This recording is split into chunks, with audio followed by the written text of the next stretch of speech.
touch the sound of silence.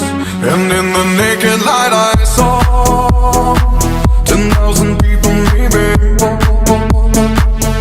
People talking without speaking, people hearing without listening, people writing songs that voices never share, and no one dared disturb the sound of silence.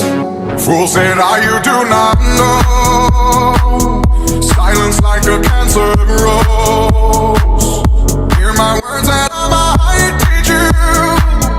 Play my arms and I might reach you. But my words, like silent raindrops, fell and echoed in the wells of silence.